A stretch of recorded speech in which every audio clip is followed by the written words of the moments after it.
Oi, meus irmãos, tudo bem? A graça e a paz do Senhor seja com todos. Estamos iniciando mais uma aula da nossa escola bíblica, da disciplina Vida Cristã, classe de jovens e adultos, professor Ricardo Lopes, que vos fala, baseado no livro Buscar a Vontade de Deus, uma ideia cristã ou pagã, de Bruce Waltke. Então vamos aqui a seguir. Hoje nós teremos a nossa lição de número 7, orientações, seguindo aqui as orientações práticas. Busque conselho sábio. Então estamos aqui numa sequência de conselhos que o autor propôs. O primeiro deles seria ler as escrituras, o segundo buscar um coração piedoso, um coração voltado para Deus. E aqui é o terceiro conselho, busque conselho sábio. O que ele quer dizer com isso? Vamos lá? Aqui mais uma vez o livro. E na introdução temos aqui o versículo 20 de Provérbios 13. Aquele que anda com os sábios será cada vez mais sábio, mas o companheiro dos tolos acabará mal. Então ele começa aqui mostrando que as escrituras apontam que aquele que busca conselho dos sábios, a tendência é que ele melhore, que ele seja aperfeiçoado. Enquanto que aquele que busca o conselho dos tolos, que nesse caso que seriam aqueles que ignoram a sabedoria de Deus, que não necessariamente que desconhecem, mas aqueles que até sabem a respeito, mas não aplicam, não praticam esse conhecimento. Então, em boa parte do Antigo Testamento, o tolo não é necessariamente aquele que não sabe, mas aquele que sabe, porém não aplica, não coloca em prática. Ele vira as costas. Então vamos lá. O autor ressalta a importância da ordem nos passos. Então, como eu já falei, leitura bíblica, ter um coração voltado para Deus e agora conselho sábio. Deus guia pela palavra, Deus nos guia por meio dos nossos desejos piedosos e Deus nos guia por meio dos conselhos sábios de outros. Você precisa desenvolver pessoalmente um coração voltado para Deus, não meramente depender de alguém que tenha um coração reto. Então, esse é o verdadeiro caminho da maturidade. Tem pessoas que claramente não estão preocupadas em amadurecer na fé, amadurecer na sua caminhada com Deus, mas querem se apoiar em algum cristão que é maduro. Então, sempre que precisam tomar uma decisão, vai lá e pergunta para aquela pessoa, mas não está comprometida com esse aperfeiçoamento individual, pessoal, e isso é realmente muito preocupante. Tem muitas pessoas assim no meio cristão. Outro versículo aqui: não deixemos de nos reunir como igreja, segundo o costume de alguns, mas encorajemo-nos uns aos outros, ainda mais quando vocês veem que se aproxima o dia. Então aqui tem um alerta para que não venhamos abandonar os nossos encontros públicos para cultuar a Deus e para promover edificação mútua. Infelizmente, há cristãos que pensam que podem desenvolver a sua espiritualidade de maneira 100% desligada da família da fé dos demais irmãos em Cristo. Isso é muito perigoso. Deus não somente deu a salvação, Ele também nos deu a igreja como parte do seu plano para este mundo. Então, encare a salvação como se fosse uma caixa, um pacote, em que dentro desse pacote ou dessa caixa você tem vários elementos dentro. E cada um desses elementos ali representa uma série de coisas, de bênçãos que você recebe da parte de Deus. E uma dessas bênçãos é que agora você faz parte de uma família espiritual. Você agora tem irmãos em Cristo, pessoas que seguem a mesma fé, o mesmo Deus que você. E isso vai trazer benefícios para a sua vida. Isso precisa ser muito claro, muito bem compreendido. A igreja se reúne para adorar, encorajar-se mutuamente na fé e para prestar contas um ao outro visando ao crescimento. Certamente isso vai ser confrontador para muitas pessoas que vão assistir esse vídeo. Então, prestar contas ao outro? O que é isso? Eu que mando na minha vida? Será que essa deve ser a nossa atitude, a atitude que Deus espera de nós? Então, se a igreja ela se reúne para adorar, mas também para edificar um ao outro, ou seja, nós nos fortalecemos, nós somos instrumento de Deus para um fazer com que o outro cresça, amadureça na fé. E prestar contas da nossa vida e buscar conselhos para aos nossos irmãos em Cristo, com os nossos irmãos em Cristo, isso significa também que nós compreendemos essa função que não é só minha, mas que é do outro também, de edificar, de fortalecer. Então, quando eu busco conselho, eu entendo que eu posso ser fortalecido, encorajado ou até mesmo corrigido a partir do conselho de um outro irmão. Isso é um fato muito importante e para aqueles que optaram por viver uma vida fora de qualquer comunidade cristã e entendem que, de repente, congregar, de vez em quando reunir para conversar, para ter um momento ali de uma refeição, um momento de um aniversário, uma comemoração. Então é algo muito perigoso, porque você reduz aquilo que é o projeto, aquilo que é o plano de Deus, é algo muito mais amplo, é algo que envolve muito mais contato, muito mais comprometimento de um em relação ao outro. Acho que até poderíamos dizer, sem muito medo de errar, que também se trata de uma certa ausência de amor em relação ao outro, na medida que distanciado não podemos contribuir tanto. Então, vamos pensar sobre isso também. Então, o autor ele faz uma analogia em relação à fogueira representando a igreja. Ele imagina ali uma fogueira e vários galhos ali, né? Vários pedaços ali de madeira que pegam fogo. E, de repente, se você tira um daqueles pedaços de madeira que está pegando fogo, do meio daquele grupo, daquele fogo maior, então a tendência é que aquele ramo, aquele galho, ele com o tempo aquele fogo venha a se apagar. O que o autor quer dizer?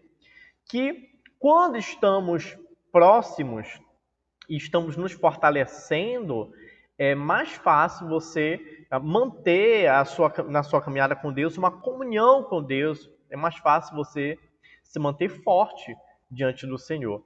E quando você se afasta, você perde esse apoio, essa colaboração dos demais.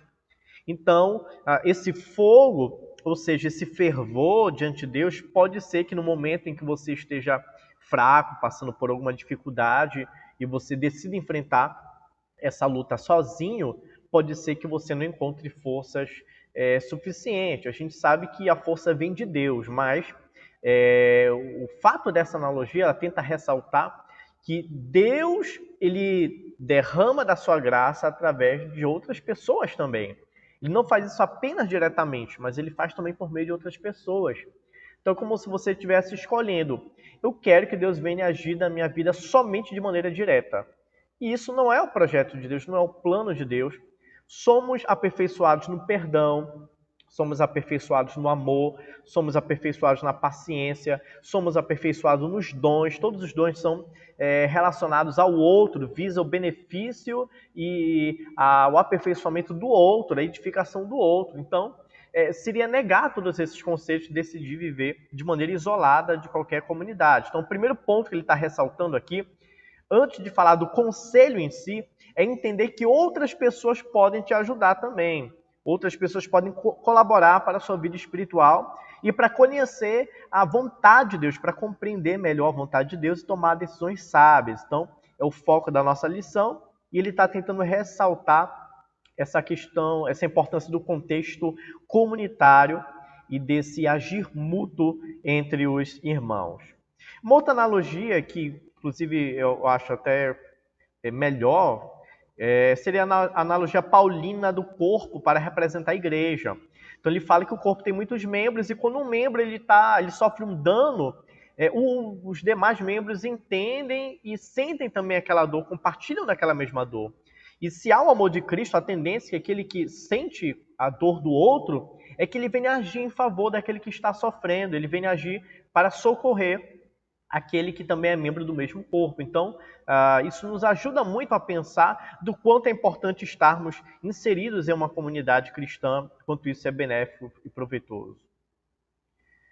Ele designou alguns para apóstolos, outros para profetas, outros para evangelistas, outros para pastores e mestres, e com o fim de preparar os santos para a obra do ministério, para que o corpo de Cristo seja edificado. Então, veja o porquê dos ministérios que Deus separou homens e deu a eles esses ministérios para servir outras pessoas, para que o corpo seja edificado, para que haja crescimento espiritual, para que alcancemos unidade na fé e do conhecimento do Filho de Deus, para que cheguemos à maturidade, atingindo a medida da plenitude de Cristo. Então, estamos caminhando para um nível de maturidade, de santificação, de transformação, e quanto mais o tempo, esse trabalhar de Deus acontece ao longo do tempo, a tendência é que venhamos ser cada vez mais conformados à imagem de Cristo e um dia sejamos glorificados como Ele foi, ressurreto, e a obra de Deus será completa em nossa vida. Então esse é o objetivo de estar junto, de exercer os dons, dos ministérios que representam serviços a serem realizados uns em relação aos outros. A igreja é um corpo de crentes reunidos pelo Espírito Santo, com o propósito de colocar em prática os princípios da palavra de Deus, a fim de que os que estão distantes de Deus sejam trazidos para perto e os que estão perto cresçam em maturidade. Então, olha como é importante essa função da comunidade cristã para o crescimento e edificação espiritual. Um dos motivos de Deus colocar cristãos maduros em seu círculo social é que você tenha a quem recorrer, perdão, uma correção aí, que você tenha a quem recorrer quando necessitar de um conselho sábio. Então, Deus coloca pessoas maduras ao nosso redor para que tenhamos a quem recorrer quando precisarmos de conselhos. Se o sábio der ouvidos, aumentará seu conhecimento, e quem tem discernimento obterá orientação. Então, aqui uma série de versículos aqui que Salomão ele vai nos ressaltar em Provérbios sobre a importância de ouvir conselhos. Quanto a gente cresce, o quanto a gente adquire sabedoria, o quanto planos são tratados de maneira correta, decisões boas são tomadas. Então, vamos ver alguns outros versículos aqui. Quando não há uma direção sábia, o povo cai, mas na multidão de conselheiros há segurança. Então, a importância de você ouvir o conselho de pessoas sábias para que haja uma direção correta, uma direção boa. Isso fala da importância de um líder, de um governante também, de saber ouvir bons conselhos. O caminho do insensato parece-lhe justo, mas o sábio ouve os conselhos. Então, nós temos aí que quem é sábio, ele não vai ignorar o conselho dos outros. O orgulho só gera discussões, mas a sabedoria está com os que tomam conselho. Então, aquele que está muito voltado para si mesmo, aquele que está com seu ego muito inflado, não consegue ouvir outros, a tendência é que ele tenha dificuldade de mudar suas posições, de refletir sobre as suas posições, então ele vai gerar muita confusão e muitas discussões vãs. Mas a sabedoria está com os que tomam conselho, ou seja, aquele que aprende a ouvir, que considera suas posições, que é capaz de refletir sobre elas e, quando necessário, entender que precisa mudar, ele muda, ele vai evitar problemas, mas ele vai se mostrar mais disponível e mais acessível para a mudança, para transformações. Os planos fracassam por falta de conselho, mas são bem-sucedidos quando há muitos conselheiros. Perfume e incenso trazem alegria ao coração. Do conselho sincero do homem nasce uma bela amizade. Então, é comparado aí como um perfume que alegra o coração, do mesmo modo é algo bom, agradável, proveitoso, faz bem, aquele que recebe conselho e a confiança é adquirida e a amizade é construída a partir disso. Pois bem, há um tempo oportuno para buscar conselhos sábios, para dar ouvidos à voz madura e confiável de outros cristãos. Isso é principalmente importante à luz da direção que segue nossa cultura. Então, na nossa cultura tem uma série de princípios e orientações práticas que são totalmente contra a palavra de Deus. Precisamos ficar atento a isso. Estamos em um mundo caído, no pecado, que está perecendo, dominado por Satanás.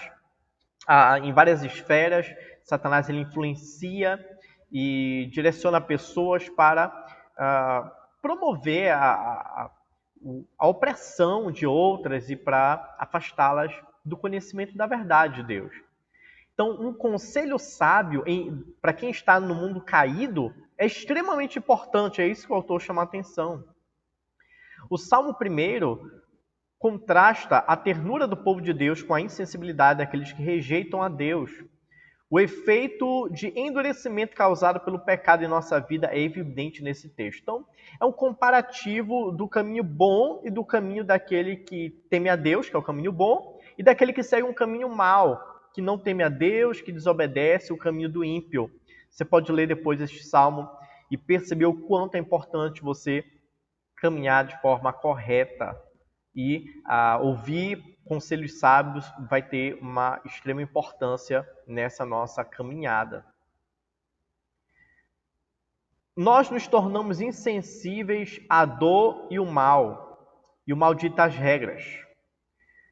Então, é muito comum, mergulhado num lugar onde a impiedade predomina, e predomina de fato no mundo, nós somos desafiados a perceber essa maldade, porque a tendência é que com o tempo nos tornemos insensíveis a uma série de coisas e nos tornemos semelhantes ao mundo, então precisamos estar muito atento àquilo que as Escrituras nos ensinam. Alexandre Pope expressou essa verdade da seguinte maneira, então, a respeito dessa insensibilidade. O mal é um monstro de aparência tão aterrorizante que para ser detestado basta ser visto. Então, quando temos uma compreensão do que é o bem e do que é o mal, quando vimos pela primeira vez aquilo que é mal, é como se fosse um monstro, é algo que assusta, é algo que mexe com a gente de maneira muito negativa. Contudo, visto com demasiada frequência, familiarizados com seu rosto, primeiro resistimos, depois nos apiedamos e no final o abraçamos. E, inclusive, isso pode acontecer de maneira muito frequente na sociedade. Algumas coisas que eram estranhas, que eram terríveis, hoje é aceita. A orientação sexual, coisas relacionadas, por exemplo, à vida, à preservação da vida, a questão do aborto, coisas que um tempo atrás, era totalmente terrível, mas hoje é muito bem acolhido por várias pessoas e até mesmo no meio cristão acaba sendo reconhecido como algo que não é tão ruim assim, algo aceitável até mesmo dentro da comunidade cristã. E a gente nota que a palavra de Deus deixou de ser, nesse caso, prioridade. Isso é muito perigoso. De tanto ver as coisas ruins, a gente se tornar insensível e não perceber o quanto está distante da palavra de Deus.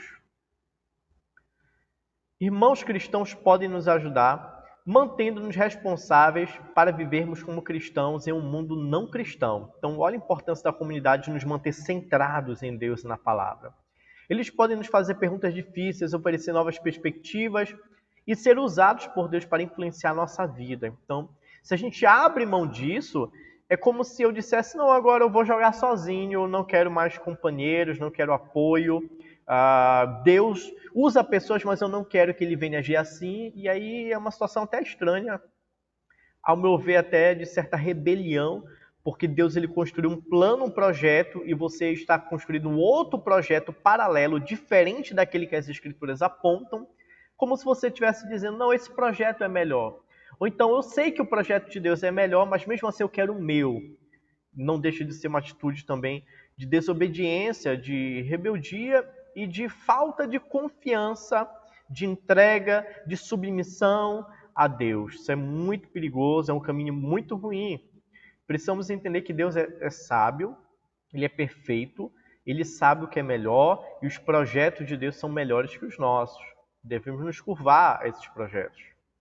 Podemos buscar o conselho deles quando não temos clareza das Escrituras em relação à vontade de Deus e quando estamos incertos quanto aos desejos que nos foram dados por Deus.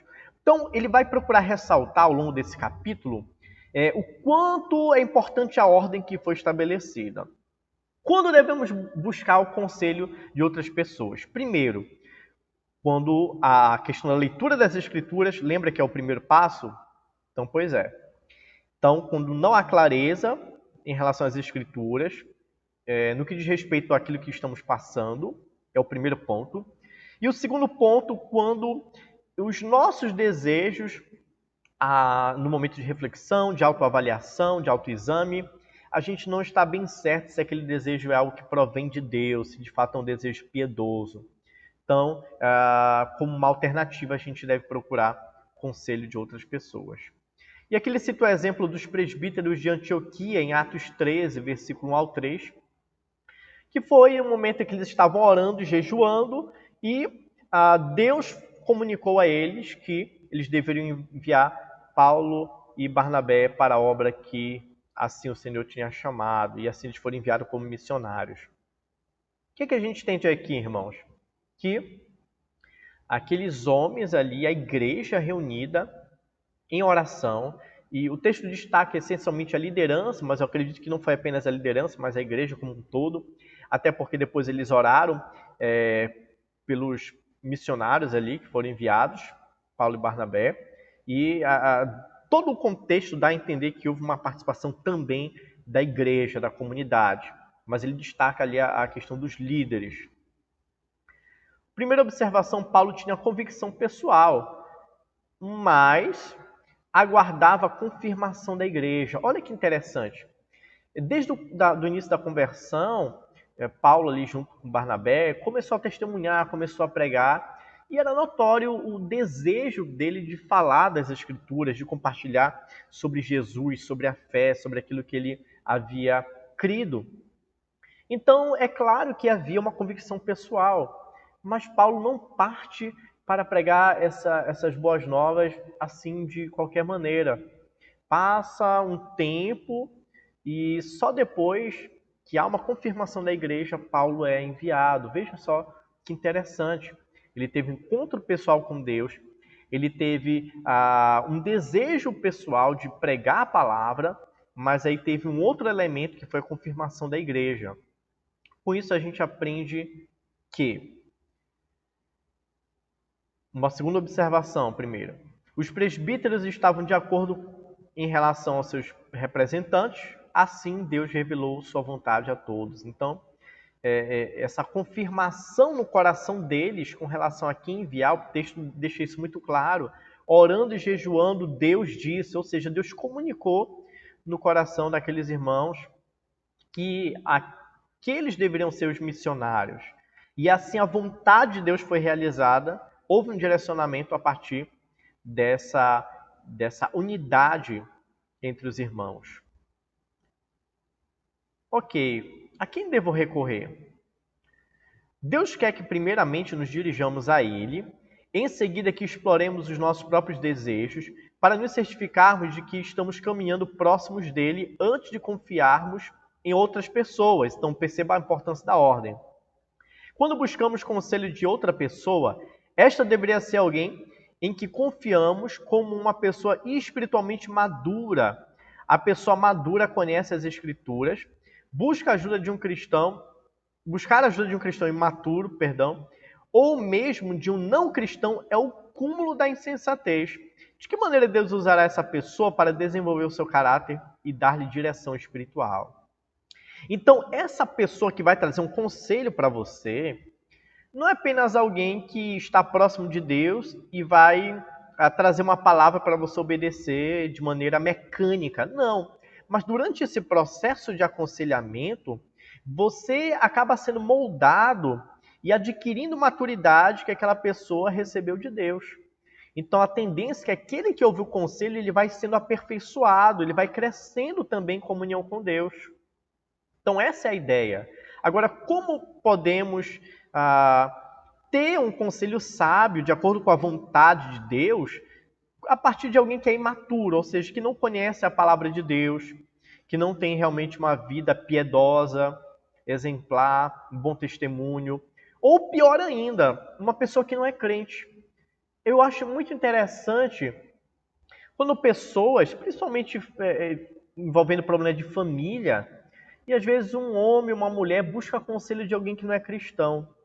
Aí, se não o cristão vai aconselhar você, procura outra pessoa, não abandona a tua mulher, mas vive com uma outra pessoa, vai aconselhar você a ter prática de adultério, vai aconselhar você a prostituição, vai aconselhar você uma série de coisas, não falando às vezes diretamente para você rasgar a Bíblia, mas se você for observar é exatamente isso que está acontecendo, orientando você a ir contra a palavra de Deus, contra os preceitos de Deus. Então, o autor coloca muito bem aqui que é o cúmulo.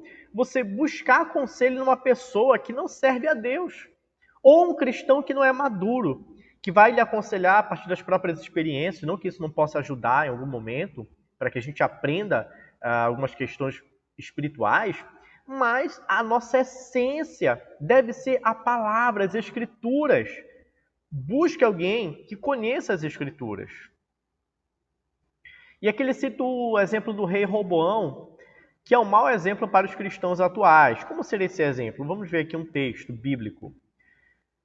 Teu pai colocou sobre nós um jugo pesado, então o povo chegou diante do rei e disse isso. Mas agora diminui o trabalho árduo e este jugo pesado, e nós te serviremos, foi a proposta do povo. O rei Roboão respondeu, voltem a mim daqui a 3 dias. Até aí tudo bem, pedir um tempo para pensar, é importante a gente ter esse tempo em caso de problemas difíceis de resolver, decisões difíceis que precisamos tomar. Então o povo foi embora. O rei Roboão perguntou às autoridades que haviam servido seu pai Salomão durante a vida dele, como vocês me aconselham a responder a este povo? Eles responderam, se hoje fores um servo desse povo e servi-lo, dando-lhe uma resposta favorável, eles sempre serão teus servos. Olha que conselho bom. Veja que conselho fantástico que os conselheiros, os mesmos que foram conselheiros de Salomão ali, aqueles homens ali respeitáveis, ali maduros, deram para o rei. Que ele deveria servir o povo e assim responder os anseios do povo que pedia para que houvesse uma menor pressão, na medida em que Salomão impôs tributos altos, pesadíssimos. Isso causava ali muito problema ali para a população. Então, eles viriam aquela atitude misericordiosa de Roboão, ganharia uma confiança em relação ao compromisso do rei, em relação ao cuidado deles. Realmente ele mostraria através desse serviço e com isso eles seriam sempre servos do rei. Mas o que aconteceu? Roboão, contudo, rejeitou o conselho que as autoridades de Israel lhe tinham dito, consultou os jovens que haviam crescido com ele e o estavam servindo. Há um contraste claro aqui em relação aos jovens, a gente vai ver outros exemplos, mas nesse caso aqui, de fato, esses jovens, o pior não é nem tanto aqui, que o texto ressalta, o fato de serem jovens em si, pessoas que cresceram com ele, ou seja, eram menos experientes que aqueles outros, então esse é um ponto. Mas o segundo ponto que eu entendo que é até mais importante é que eles estavam servindo a Roboão. Havia uma relação de amizade e eram pessoas que estavam ali próximo, talvez ali muitos deles ali bajuladores, interessados ali em questões pessoais e com certeza não eram tementes a Deus e não aconselharam conforme as Escrituras. Então, o rei fez a mesma pergunta. Qual é o conselho de vocês? Como devo responder ao povo? Diminui o jugo que teu pai colocou sobre nós. Os jovens que haviam crescido com ele responderam. A esse povo que te disse, teu pai colocou sobre nós o jugo pesado, torna-o mais leve, dize, meu dedo mínimo é mais grosso que a cintura do meu pai. Pois bem, meu pai lhes impôs um jugo pesado, e eu tornarei ainda mais pesado. Meu pai os castigou com simples chicotes, eu os castigarei com chicotes pontiagudos. Esse é o estilo de liderança que realmente está fora das Escrituras. No lugar do líder mostrar piedade, amor, compromisso e desejo de servir, de cuidar dos seus liderados, ele disse, olha, aqueles jovens disseram, coloca um peso ainda maior. Indiretamente é como se dissesse, olha, eles têm que temer você mais do que o teu pai. Eles têm que respeitar você mais do que o seu pai. Então, em vez de você diminuir o jugo, pesa ainda mais sobre eles, para que eles te respeitem, para que eles nunca mais peçam para que esse jugo diminua.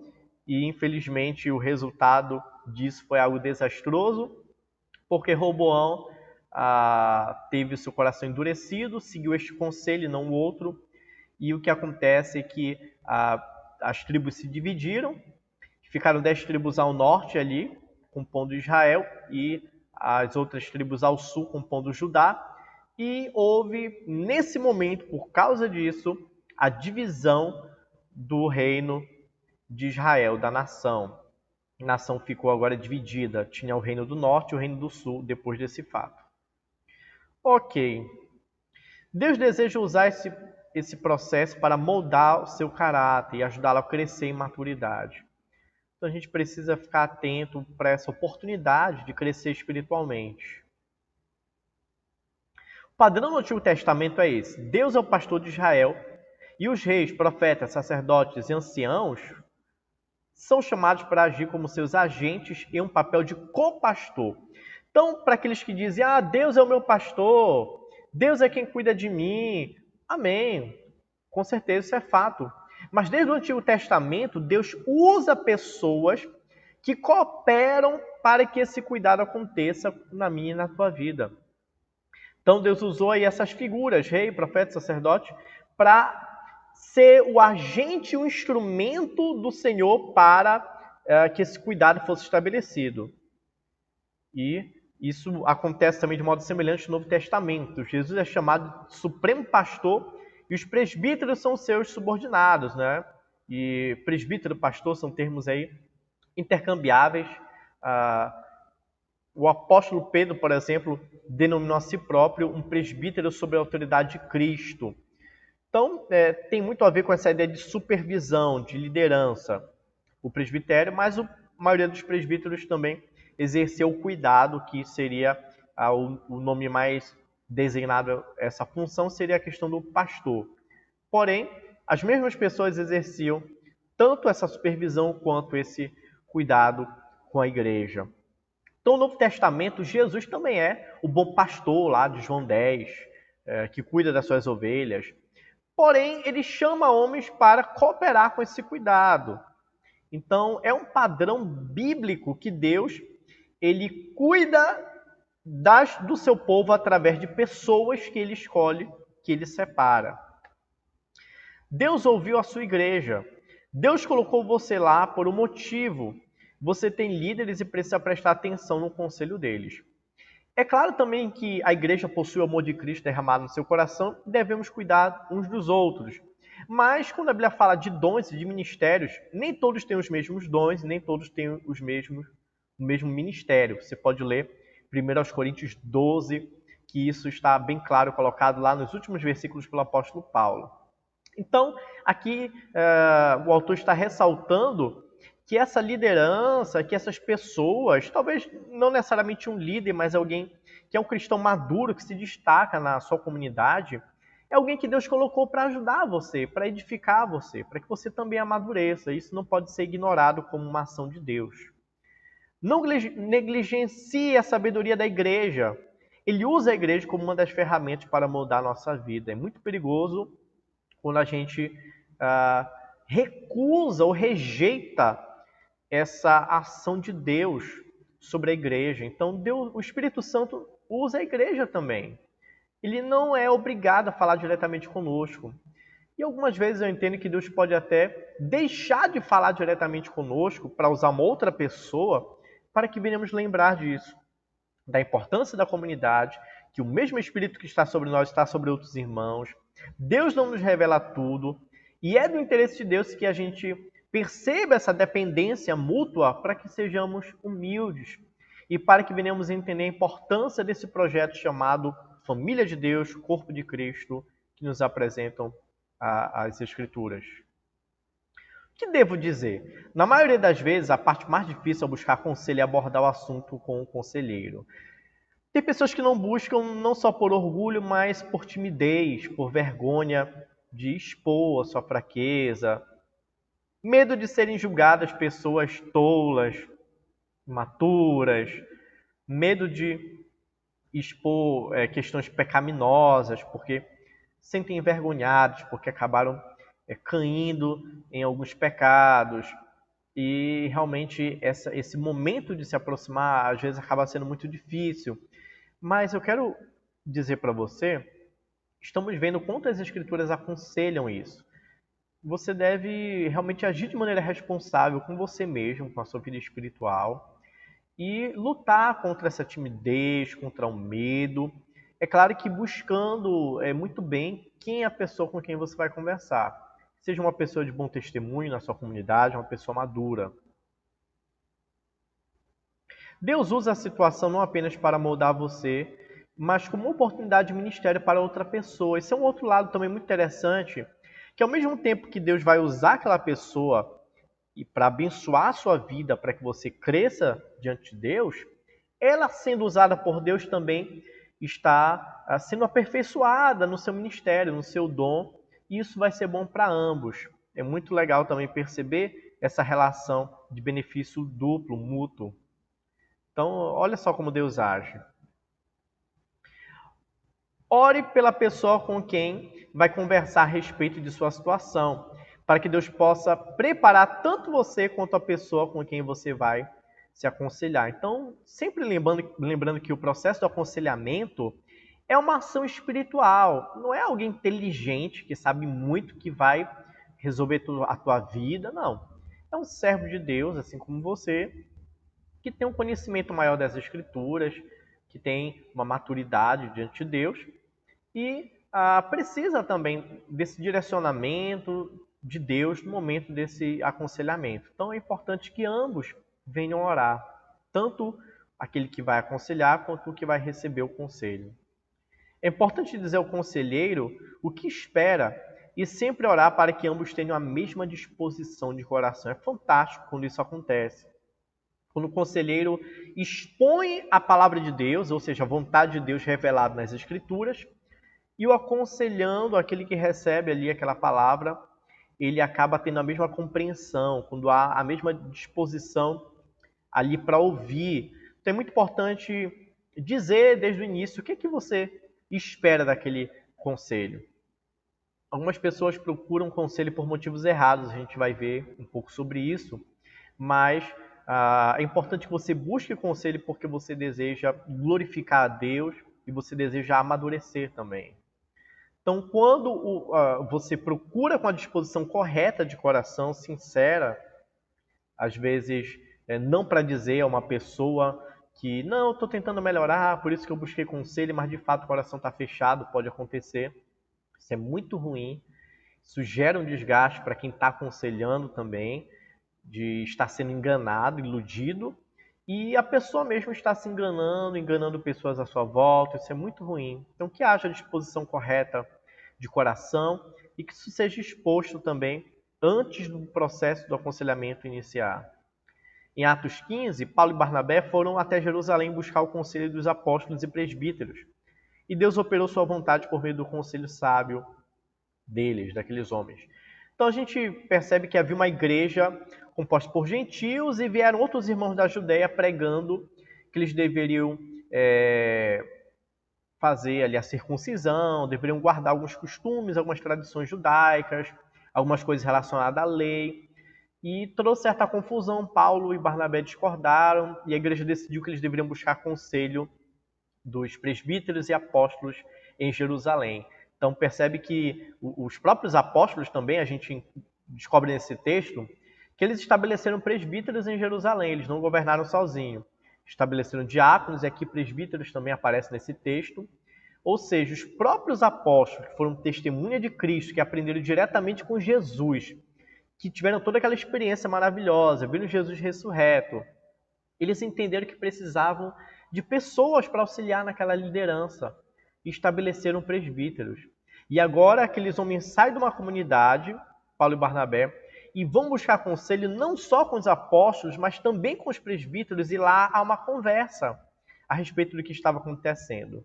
Tiago ali, vários ali falam, e Tiago ali dá uma palavra final muito boa, trazendo um direcionamento mais específico sobre como deveria ser a prática deles. Isso acabou servindo de parâmetro para muitas outras igrejas do mundo não judeu após a conversão. Então, Deus direcionou, Deus mostrou a sua vontade por meio do conselho daqueles irmãos daquela igreja de Jerusalém.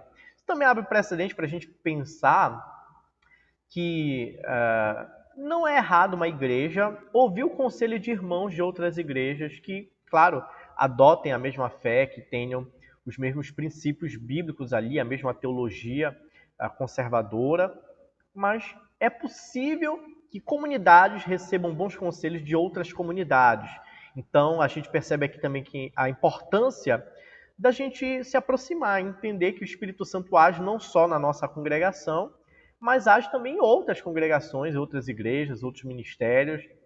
Deus fala com outros líderes, Deus tem outros filhos maduros na fé que também podem nos ajudar em outros lugares. Então a gente não pode se fechar a isso também. É muito ruim quando isso acontece. Qual é o chamado de Deus? E aqui ele encerra anteriormente a gente viu uma palavra para quem está buscando conselho e agora em relação ao chamado. Por quê? Os cristãos costumam dizer que foram chamados em algumas decisões sobre coisas importantes. Mas qual é o conceito de chamado? Então, as mais diversas razões, alguém toma uma decisão e a justificativa para não ouvir a igreja, não ouvir os demais irmãos, é dizer que não, fui chamado, Deus me chamou para isso. Como é que acontece isso? O que é chamado? Vamos pensar um pouco sobre isso. O chamado é um desejo interior dado pelo Espírito Santo por meio da palavra de Deus e confirmado pela comunidade de Cristo. Perceba que fantástico são os elementos, os 3 elementos aqui nesse conceito. Se você nunca leu um conceito sobre chamado, perceba aqui que é muito bom esse conceito proposto pelo Bruce Waltke. Desejo interior dado pelo Espírito Santo, então é uma confirmação interna. Só que esse desejo interior ele surge mediante a palavra de Deus. Mediante um processo de leitura, de meditação nas Escrituras, somos moldados, transformados. E aí as nossas vontades são transformadas também e passamos a desejar coisas que nos direcionam a pregar, a ensinar, a evangelizar, a querer socorrer os que estão sofrendo. E, por último, é confirmado pela comunidade de Cristo. Então, 3 elementos aí importantíssimos. Só para ficar mais claro.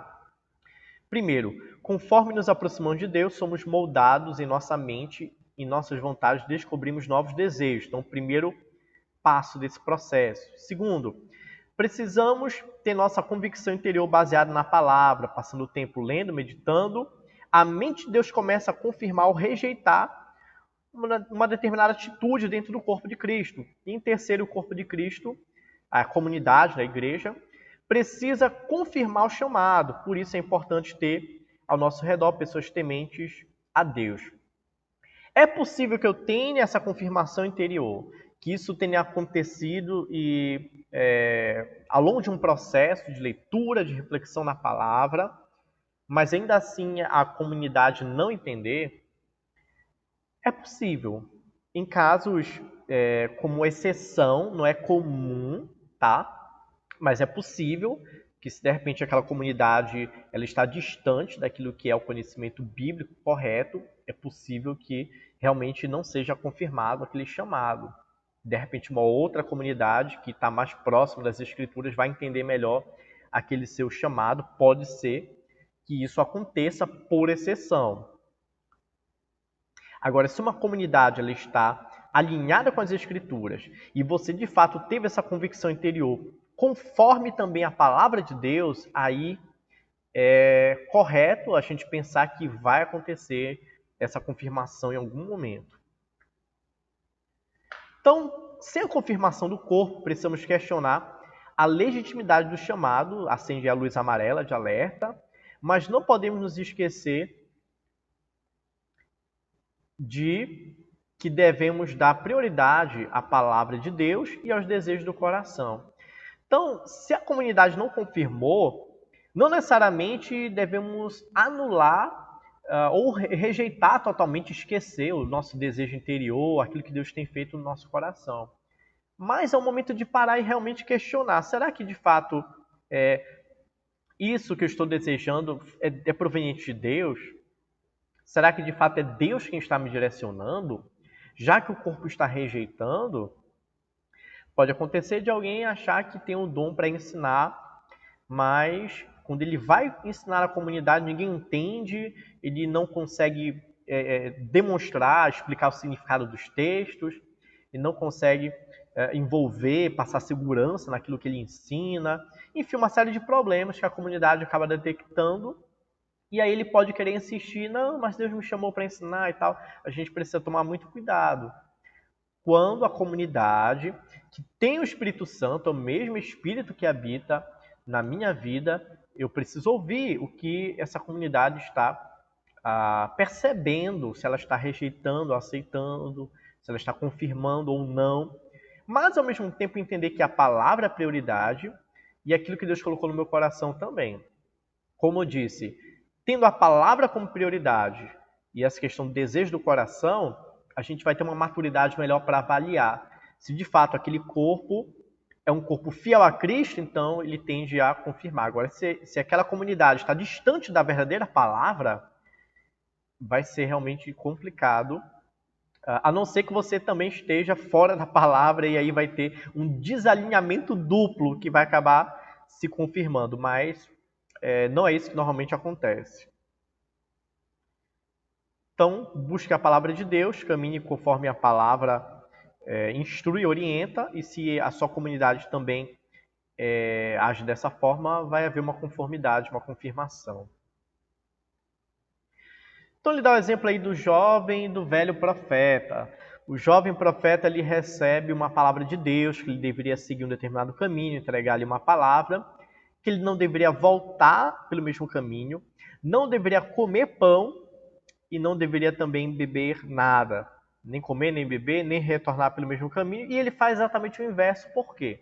Vem um homem que era um velho profeta, e aquele homem chega diante daquele jovem e diz exatamente o contrário da palavra que ele tinha recebido. Volta pelo teu caminho, volta lá na minha casa, vamos comer, vamos beber. Ele disse, não, o Senhor disse que não era para eu fazer isso. Aí aquele profeta disse, olha, mas o Senhor falou comigo. E ele me disse que você deveria fazer isso. E pregou exatamente o contrário. E aquele jovem nem acreditou. Então a gente percebe nesse exemplo que a palavra de Deus, que foi dada diretamente àquele jovem, e no nosso caso a gente pode entender como um conselho bíblico nas Escrituras, um conselho claro que as Escrituras nos dão, e se a gente for contra esse conselho, certo? Por um conselho de uma outra pessoa, se a gente rejeitar ou abandonar ou colocar de lado o conselho da palavra de Deus pelo conselho de uma outra pessoa, isso com certeza vai resultar em algo muito ruim. Aquele jovem, ele depois de comer e beber, voltar pelo caminho para a casa daquele homem, aquele homem agora dá uma palavra de fato de Deus. E diz que por ele ter rejeitado a palavra de Deus, ele sofreria as consequências. E a disciplina de Deus, a maneira como Deus puniu aquele jovem foi que, ao voltar pelo caminho, quando ele saiu ali daquele encontro, ele morreu. Foi atacado ali por um animal feroz e morreu. Então, que fique de lição para a gente. Você deve buscar um conselho sábio quando a Bíblia e seus desejos interiores não estão claros. Mas o conselho de outras pessoas nunca deveria contrariar o que você ouviu do Senhor, por meio das Escrituras. A palavra de Deus tem primazia sobre o conselho de outras pessoas. Então, fica aí a lição para você. Ok, aqui encerramos a lição de número 7. Vamos seguir nessa caminhada, aprendendo mais sobre a vontade de Deus. Fique aí com a paz do Senhor Jesus no seu coração. Amém.